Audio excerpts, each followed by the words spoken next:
Okay.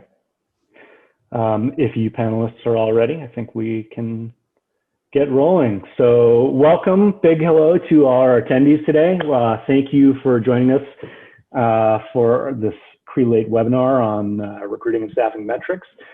Big thank you to our panelists, Chris Hesson, Tim Keckler, and Sarah Koss. We'll get a little bit more info on each of them in just a minute. And if you have questions at any point to anyone who's attending, drop them in the Q&A and I'll read them aloud to the panelists. And if you have any questions after the webinar, please feel free to reach out with the contact information that is in the registration email or the contact information that is on the Crelate site. Lastly, we will be sending out a recording of this webinar after it's completed. So if you want to share it around, please feel free. Anyone who couldn't attend will also get a recording. So there you go. So again, thanks for joining us. We're excited to get rolling, and here we go. So we're going to talk about metrics, and with proper analysis, they can provide insight into business performance that can lead to smarter, more informed decisions. And luckily for us, in the world of staffing and recruiting, there are countless metrics that can be tracked, but which of these gives you the best insight into your business, and how do you properly analyze them to inform better decision making? And with that, I'll introduce our panelists. So first of all, I'd like to introduce Chris Hesson. And Chris is Crelate's Senior Product Consultant. He's also an MRI consultant and a former recruiter, but there's more to you than just your title, Chris. If you wanted to dive into your background a little bit more than that, please feel free. Sure. So Sean, I appreciate it. Thanks so much for having us here. Ultimately, I still view myself as being a recruiter. I haven't run a desk in a while, but that's where I started off. That's where I cut my teeth. I worked on the temporary and interim side in clinical staffing. I did fully retained leadership search as well. And I worked in the contingent market. So I really ran the gambit as far as agency or external search goes. And at each of those, I think technology is such a core of what we do. And my goal is to work with our customers, and in a past life, work with other recruiting firms on how they can use technology to really operationalize efficiency in their business. How can you ultimately make faster placements and make more money and have technology do a lot of the heavy lifting for you? So that's that'll be my take through most of this. Yeah. Awesome. Thanks, Chris. We're excited to have you here. Next, I wanted to introduce Tim Keckler, who is a senior account executive at Crelate and an expert in custom technology solution implementations for staffing firms. And if you wanted to explain a little bit more about what that means, Tim, please feel free. Sure. Sean, thanks so much for having me. This is really exciting. I spent a lot of time working with organizations. I spent the last several years listening to different recruiters' processes in different organizations and the kind of the magic they bring to recruiting and staffing. And lately, I've been working on the sales side of that, kind of embracing the vision, kind of diving into what's possible. And when it comes to building kind of custom software solutions, I've heard all types of different processes described to me, sub-processes, metrics, a lot of which we'll be talking about today.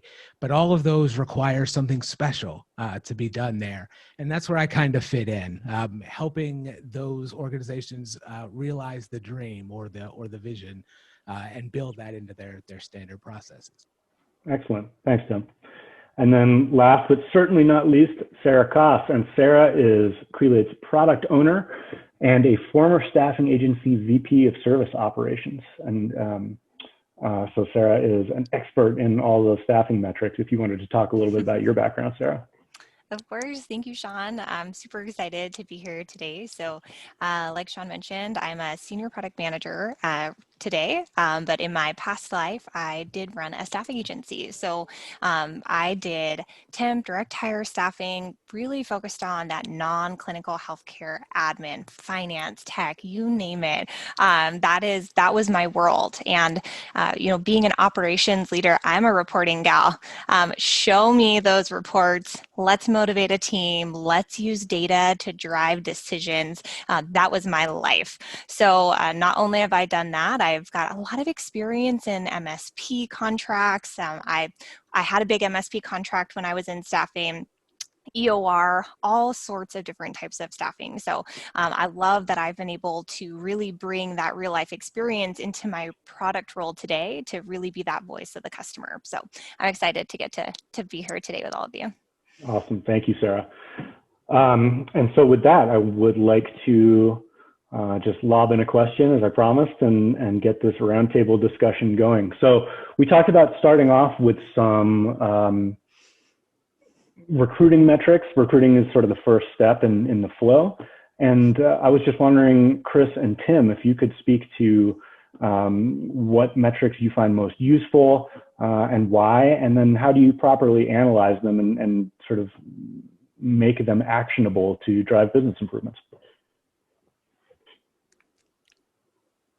I think that the foundational, I'm going to use the term KPI, but I think the foundational reporting that measures activity, kind of where are we spending our time during the day? Who are we talking to? How long are we talking to them? And what are we talking to them about?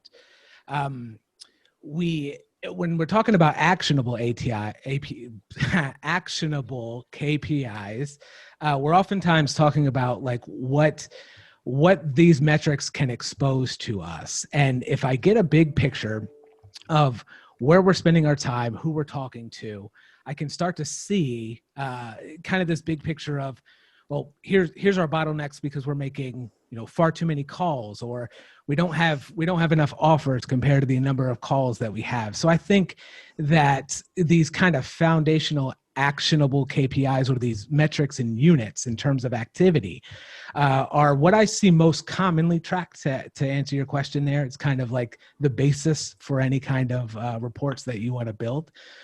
And I think that they are, when we're talking about what they can or what industries. Chris, do you want to jump in?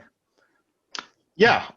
First off, I like that you said the word actionable, because I think there's a big disconnect between just a KPI and one that you're going to take action and make informed business decisions with. And I think that is really going to be the crux. And I've seen recruiting firms, both internal HR shops as well as agencies, really go one of two different directions.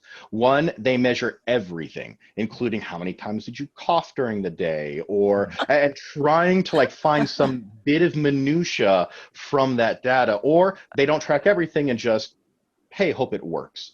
So for me, I think it's actionable. And I worked with a lot of firms where they've really built that pipeline so that they can diagnose problems.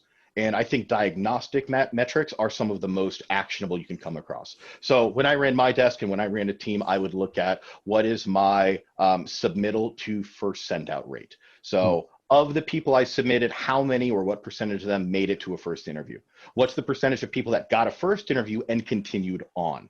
And I would be able to use those metrics to help understand, is my team lobbing things over the fence and seeing what sticks? If that's the case, I will have a very, very low submittal to first send out or first interview ratio. If it's high, I'm presenting on paper what my client says they want. Now, that is on paper. We all know there's the human element, the cultural element, or personal element, because companies are not hiring pieces of paper. So that second metric of, well, now that they look good on paper and my client talked to them, well, what percentage of them are moving forward? And I like to look at, where is this number and how is it trending? I think for a lot of firms, especially if you have not been capturing metrics, please don't go out there and say, hey, what are the averages? What should it be? Start tracking it yourself and start to look at, where are you trending? Which direction are you going? Because recruiting is such a nuanced industry, because every type of client is different. If you're recruiting accountants, you're going to have different numbers than if you're recruiting developers or if you're recruiting people in HR. So don't try to compare yourself to another firm. Compare yourself to where you were last week or where you were yesterday. I've worked with firms where they took those metrics a step further. They went as far back as, okay, how many resumes or screening calls did I have to have in order to submit a person over to a client? How many calls did I have to make in order to get somebody on the phone to screen them? So I've worked with firms where they could go backwards to how many calls did somebody make in a day and tell you probably within $5 or $6 how much they would make next quarter. And at its core, I think recruiting is a very, very metric-driven business. But look at those actionable metrics and think of, well, what is this data telling me and how can I change? Don't collect the data just to collect it. Make that decision upon it. That's right. You mentioned collecting the data and then not having it drive any action is something you've also seen. But Tim, there was something you wanted to add there.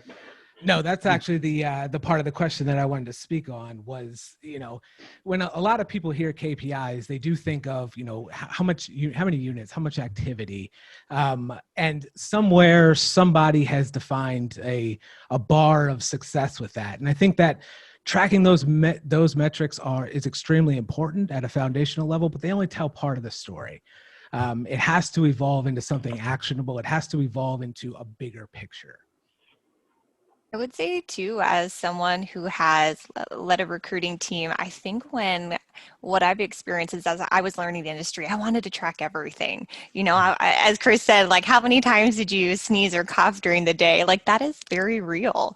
And something that I learned very fast is you can quickly get into these silos where you're actually rewarding bad behavior. And when you're looking at actually like, oh, how many calls did you make? It's not how many calls did you make, it's the quality of those calls, right? It's not how many people you submitted at the end of the day, it's how many people actually got interviews. So to Chris's point, yes, you can track everything, but at the end of the day, you're always kind of refining what that looks like because your numbers may be totally different, but what are the types of behaviors that you want to reward? Which I think was a really good learning for me in the industry and something I want to make sure we chat about today. Great. Thanks, Sarah. We just had a question come in asking if we're going to be showing people how to track and report on metrics within Crelate. And something we'd love to do is you can get one-on-one coaching with our support team. So if that's something you're interested in, please reach out, either now or after the webinar, and we'll get you all set up. Thanks, Sarah. That was awesome. So speaking of, now that you're here, Sarah, having jumped in, are there specific metrics for staffing that you think are, being an expert in this, having run a staffing agency, are there metrics that you focused on more, and why? And what sort of actions did they drive? Yeah. Absolutely. I've got a few that I'm pretty passionate about. I'll maybe take it in pieces. But the first thing is margin. What is your gross margin and your gross profit? And that at the end of the day is how much money are you truly making? It is one thing to look at revenue, right? I think a very common mistake is that a lot of staffing agencies just look at revenue. But at the end of the day, you have to figure out things like your burden rate. You have to know how much these payroll costs are, because yes, you could be generating all the revenue in the world, but if your costs are too high and your service fees are low, or you're giving lots of discounts, you're not actually truly making a lot of money at the end of the day.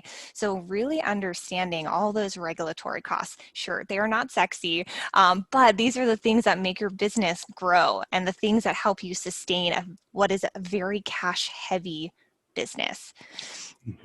I would say another thing that I cared a lot about is redeployment. And I know that Chris and Tim probably have a lot of opinions on this as well, because this is, for me, this really unturned rock in a lot of like staffing and recruiting agencies. People don't track this a lot. It is something that I'm very passionate about. And basically, at a high level, when you look at the cost to get a new employee, so your employee acquisition cost, it's high, right? Because not only are you getting that job order, you are paying a job board to post it, right? So you're using your job credits, you are interviewing, you're screening, you are going through this whole process. Now that's a lot, right? And one thing that I think is so overturned is how much easier is it to have somebody that's on assignment go to another assignment rather than having to acquire a brand new employee again and again. So one metric that I really paid attention to was my redeployment rate. And we build tools and the ability to view these assignments, right? When are these people coming off assignment? How can I get them on another assignment without ever having a break in work? And feel free, Tim or Chris, if you have opinions on this or if you've seen this work or not. But for me, it was like I incented my people on this. I was like, hey, you get a bonus every time you redeploy someone, because at the end of the day, we're helping people stay working. We're keeping our customers happy, and our company is making more margin. We're making more money on this because we're not having to spend all that time on the job boards and posting and interviewing and screening. So that is something. And those don't have to be incredibly expensive rewards. The things I've seen people do for a $20 Amazon gift card, in all reality, there's not a lot I wouldn't do for a $25. So when you look at incentivizing that behavior, this doesn't have to be you're cutting a gigantic check. Hey, it's you know, you got a placement today. Awesome. I worked at a firm where if you made a placement that day, you were done. You could leave. I mean, how cool is that? Like, that's an incentive. Well, if I make a placement every day, I can go home early. Well, I'm only working 4 hours a day, but you're making a placement every day. Who cares at that point? So these do not have to be expensive incentives, but I love the incentivize the behavior you want repeated. And it keeps your employees happy too, right? They come off assignment and there's another job for them right there, lickety split. Absolutely. Tim, is there anything you wanted to add there? I think the incentive part of that is extremely interesting. What Sarah was mentioning is a concept that I'm hearing quite a lot about. This kind of concept of talent on tap or talent inventory. And that's because we have the employees and they're ready to go and we know they're coming off of assignment, they're a shoe-in for these new contracts that we're going to get. So how do we start to measure, again, the amount of talent that's becoming available and the amount of potential projects that we have upcoming, and kind of suiting the two or marrying the two? And I think that it's always really good to have those employees on tap and go to that pool first, rather than, like Sarah was saying, the more expensive hiring route. For sure. Yep. And Tim, something that you spoke about before, and I know you've done there's an excellent video of you from a conference last year on building the perfect reporting dashboard. And that's something we can totally share out after the webinar, but you had spoken a little bit to how that dashboard tells a story. And choosing the right metrics helps you get the story of how your agency is doing and maybe some areas for improvement and that kind of thing. I was hoping you could speak to that a little bit. For sure. I don't know if anybody attended any conferences this year, but they were all first stab at virtual conferences. It was pretty fun, all things considered. It might pave the way for technology to kind of make us able to connect from a distance. But I spoke a little on building out metrics dashboards there. And I feel like there's certain concepts that are really important to pay attention to. Take forecasting and measurement.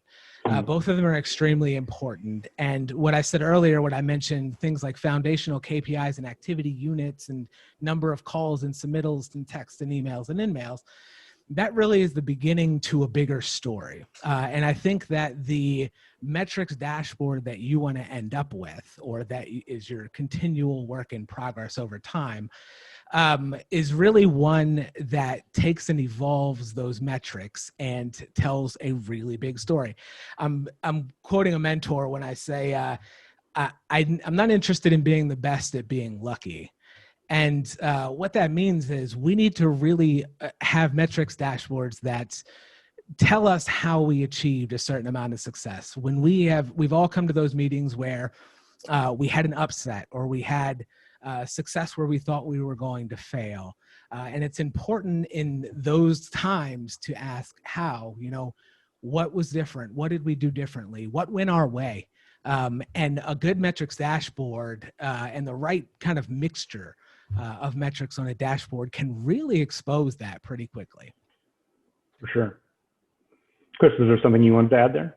Yeah, I think when you look at that story, I think often firms focus on only one part of the equation.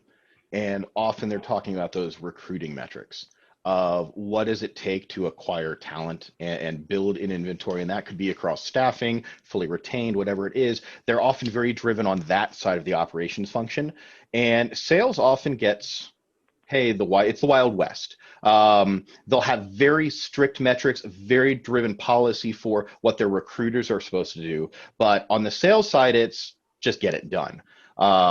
I think there's a huge glaring opportunity for more firms to really analyze that business development, business acquisition, or client acquisition model of understanding what does it take to bring in a potential deal. So if your firm does have metrics you track on the recruiting side, try to find their parallels on your sales or business development end. As far as, what's the conversion ratio of contracts I've sent out to placements I've made? Getting a contract signed is not a win. Getting paid, that is the win. And you could send 100 contracts out every day, and if nobody signs them, you never make a placement. It doesn't matter, you'll fail. So let's start analyzing what we have there. This ties into something I think Crelate does very well with the CRM component, but managing your sales pipeline and sales funnel. I worked with another ATS and it didn't have anything. So I had a whiteboard behind my desk and I would just write on the whiteboard, here's the deals I'm trying to bring in and clients I'm trying to reach out to. And I would just move things around on the whiteboard and it was a mess. Why don't we use our system to manage what are these opportunities we're learning about? What's the potential cash value of these? What's our probability to make a placement? I mean, really treat your business like a sophisticated sales organization because there is so much inefficiency on acquiring a new opportunity. And I think a lot of firms would be shocked to look back and see the level of effort it took to bring in one deal. This also starts to tie in, are you making placements on the right things? The first retainer I ever sold, I think took 18 months and 37 candidates to place. If I did not work on that, I probably would have made a whole lot more money because I wasn't wasting my time with a bad deal.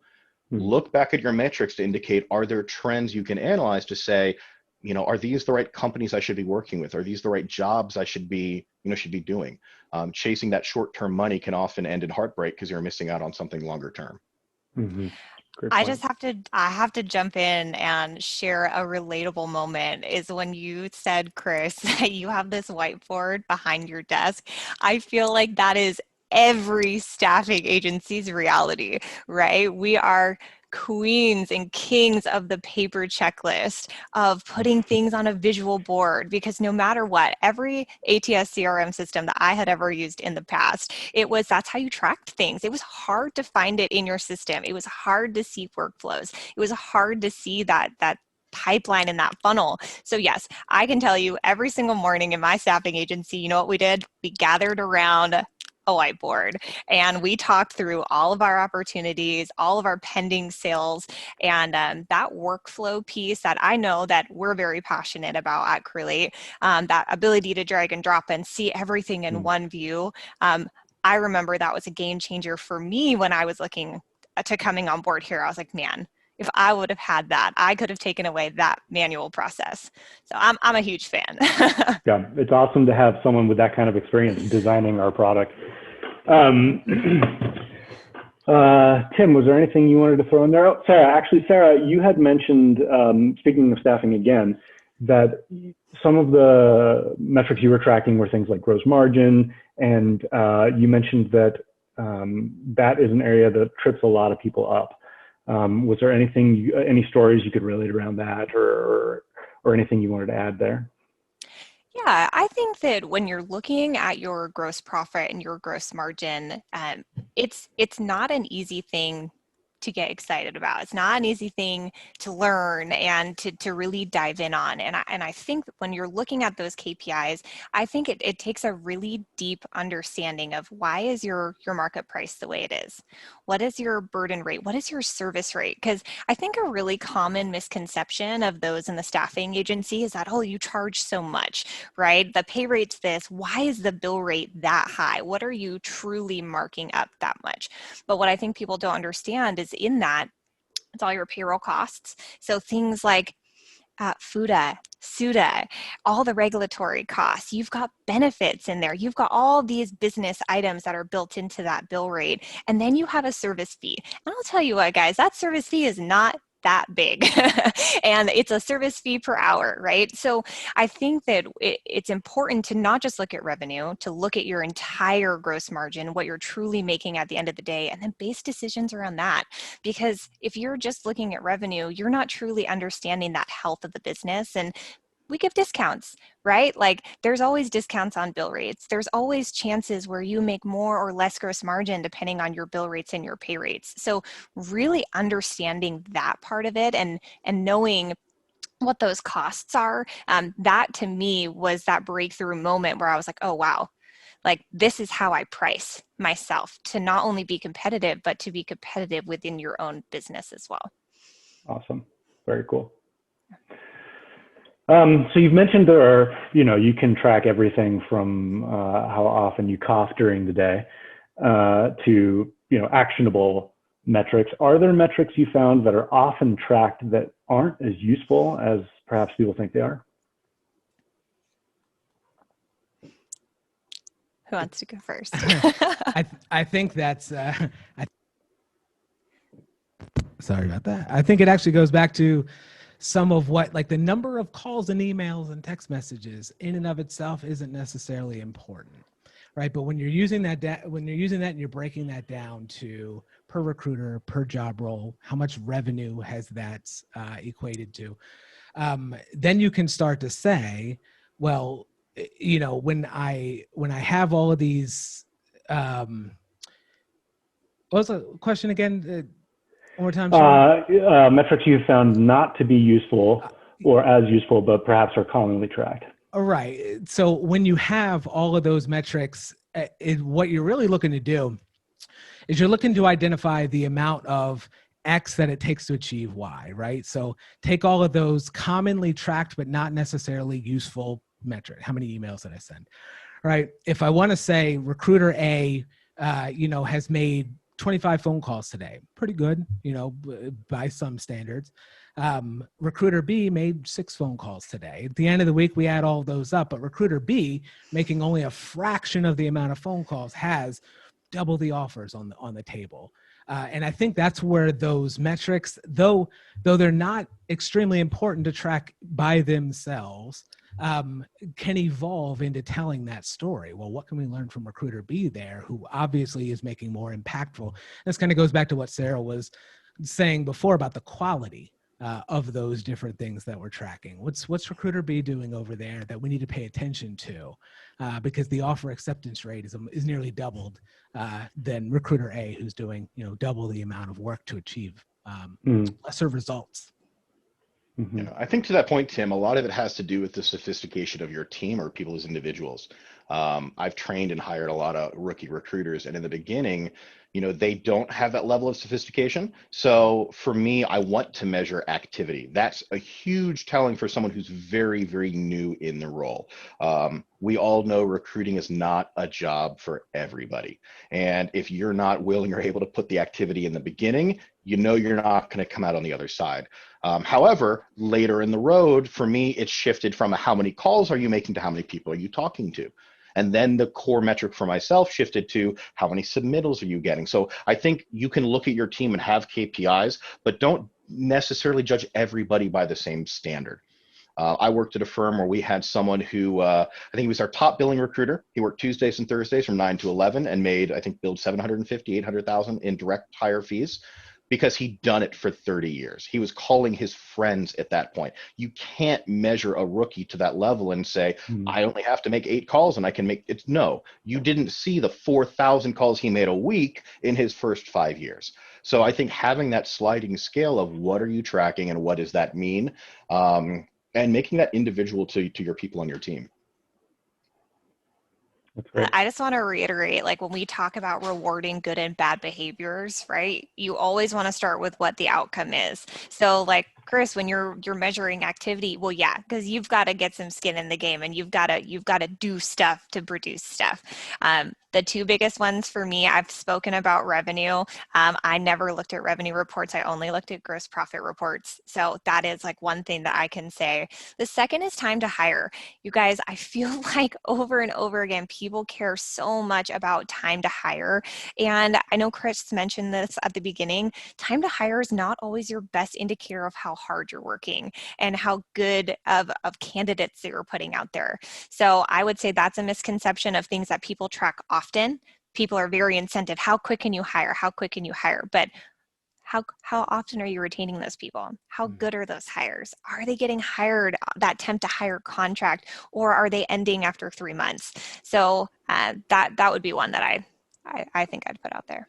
And on that point, and now I will say this is something Crelate does not track natively, and I have demoed everybody, and I've never seen anybody track this natively. But for me, it was less of time to fill and time to hire, but time to present the winning candidate.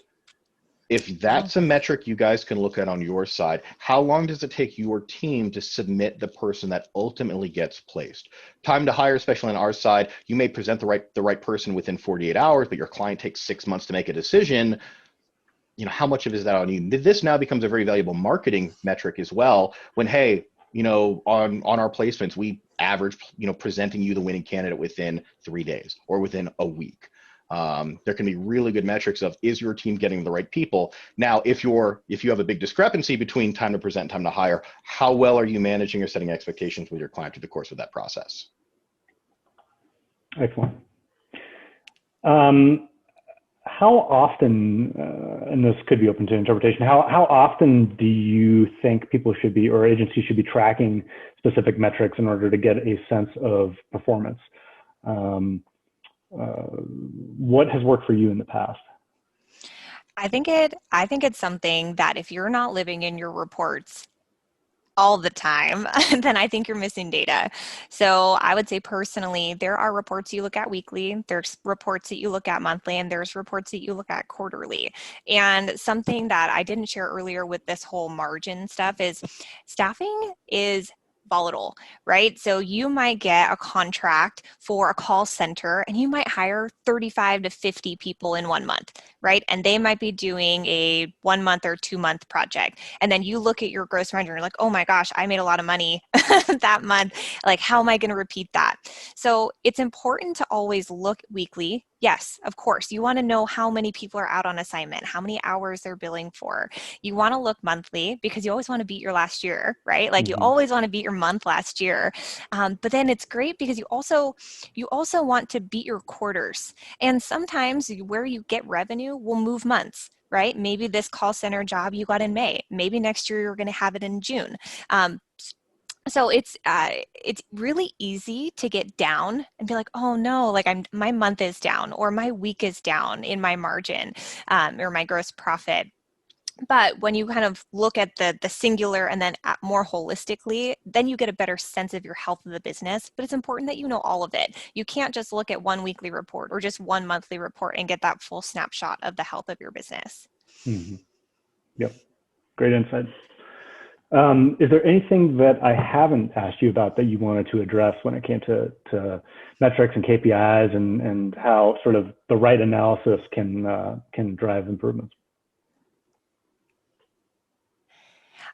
Can I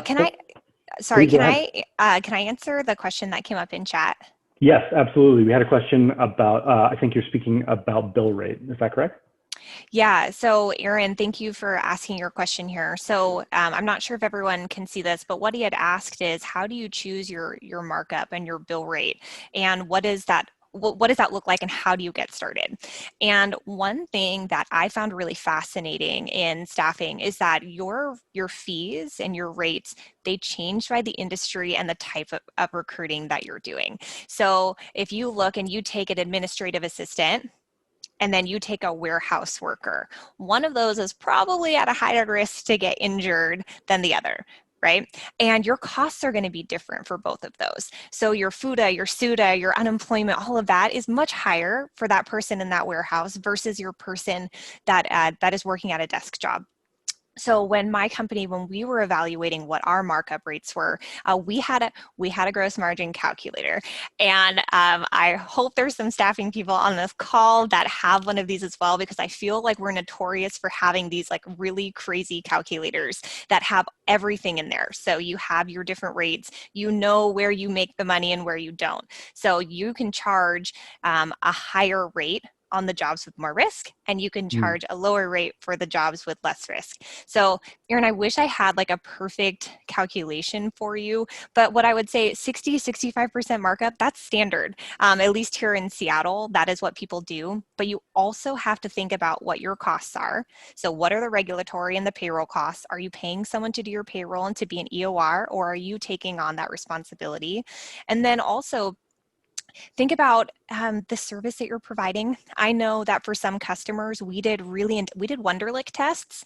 And so for them, our service that we provided was higher, therefore our markup was higher. So it's a game, it's a little dance. But what I will share more than anything is be transparent with your customers about your pricing, because you'll build trust a lot faster. The more transparent you are and you talk through and you share those bill rates and those pay rates and your service fee and what they're getting and the value that they're getting from you, I believe the better relationship that you'll create with those customers, and then they'll choose you over the other agencies in the future.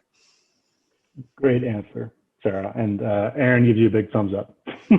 He says thank you. Oh, cool. Yeah. Tim, was there something you wanted to add there? Nothing I really wanted to add, but just to kind of tack on to something that Sarah was saying there, the most mature organizations understand things like seasonality, things by differing bill rates by job title and things like that. And I think this is where metrics can become extremely beneficial in tracking that, right? What were we looking at last year for the same bill rate? What were we looking at by role, that sort of thing? A good metrics dashboard is going to be able to track all of that kind of information, surface what we were doing at certain times and where we found that success. Great. Awesome. Anything else before we invite some more attendee questions? Only thing I have to add is, in order to have your tool pull this data and these dashboards out, you have to have put it in the first time. Especially if you look at Crelate, if you look at our opportunities, you can track bill rates, pay rates, margins. You can create custom fields to track anything that's not there. If you're not putting this information in your tool, there's no way you're going to be able to get it out in a usable format. And it doesn't take long to really manage it.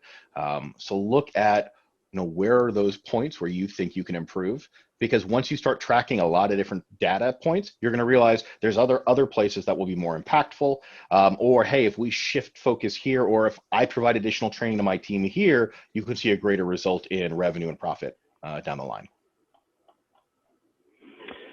That's awesome. Thanks, Chris. We had a question asking if there's going to be a webinar on how to use Crelate to do metrics tracking. And for sure, if people want a demo, I'm going to send out a demo link after the webinar.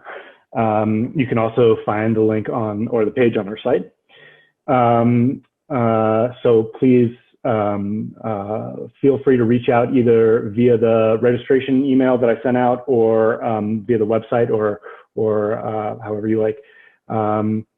One last question. I think we're butting up against our time limit here, but we were wondering if there are any lesser used metrics that perhaps any of you have seen that you've also seen to be beneficial. I think there's some lesser used metrics that databases typically don't track. If you think about the life cycle of recruiting, we're in from the client out to recruiting, we match the talent, and it's out the door. We're developing all these relationships with talent as well on the other side. And I think and some industries focus on this type of recruiting entirely, very candidate centric. Your specialists, your engineers, legal. The idea here is that we are using our talents in order to create opportunity from the clients. And I think that it's extremely beneficial to track that because, we're making one placement when we get a requisition, or we're filling 5 warehouse workers, or we're sending several nurses out on site, that sort of thing.